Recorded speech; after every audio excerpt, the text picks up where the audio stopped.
ദൈവത്തിന് സ്തുതി. പ്രഭാതകിരണത്തിലേക്ക് സ്നേഹവന്ദനം.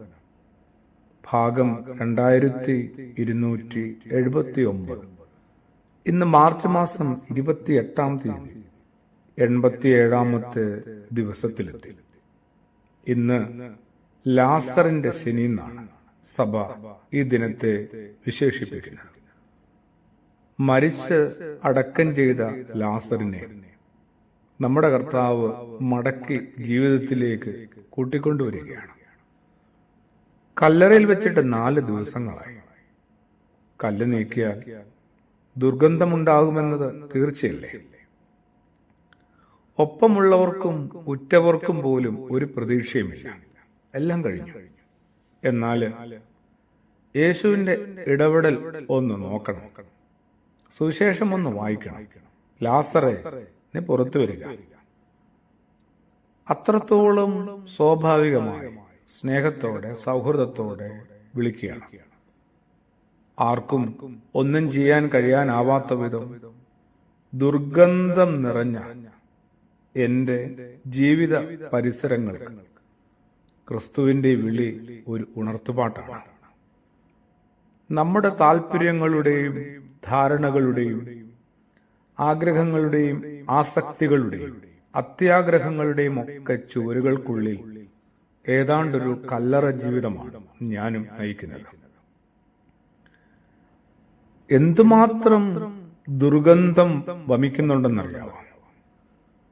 ചായം പൂശിയും ഇങ്ങനെ കാര്യമായി പെർഫ്യൂം അടിച്ചും മറികടക്കാവുന്ന ഒന്നല്ലിത്. ജീർണിച്ചു തുടങ്ങിയ ഇത്തരം ജീവിത ചെയ്തികളുടെ നാറ്റവും ദുർഗന്ധവും. ഏറ്റവും നല്ലത് ചീത്തയായാലാണ് ഏറ്റവും കഠിനമായ ദുർഗന്ധമുണ്ടാവും. ആ ഒരു പഴഞ്ചൊല്ല് വെണ്ണയുടെ കാര്യത്തിൽ മാത്രമല്ല, മനുഷ്യന്റെ കാര്യത്തിലും എത്രയോ വാസ്തവമാണ്. എല്ലാ പ്രതീക്ഷകൾക്കും മേലെയാണ് ഒരു പെരുങ്കല്ല്, ഒരു അടപ്പുകല്ല് അട പോലെ വെച്ചിരിക്കുക. ഒരു പൊതുമണ്ഡലത്തെക്കുറിച്ചും നല്ലതൊന്നും പറയാനുമില്ല. രാഷ്ട്രീയമെന്നോ മതമെന്നോ അതിന് ഭേദവുമില്ല. തുറന്നു പറയാനും കാട്ടാനുമുള്ള ആർജവം നമുക്കൊട്ടും ഇല്ലാതെയും. അകത്തുള്ളത് ഓരോന്നോരോന്നായി ഇനിയും പറഞ്ഞു തുടങ്ങിയാൽ ഇനിയും നാറുമെന്നാണ് എല്ലാവരും പറയുന്നത്.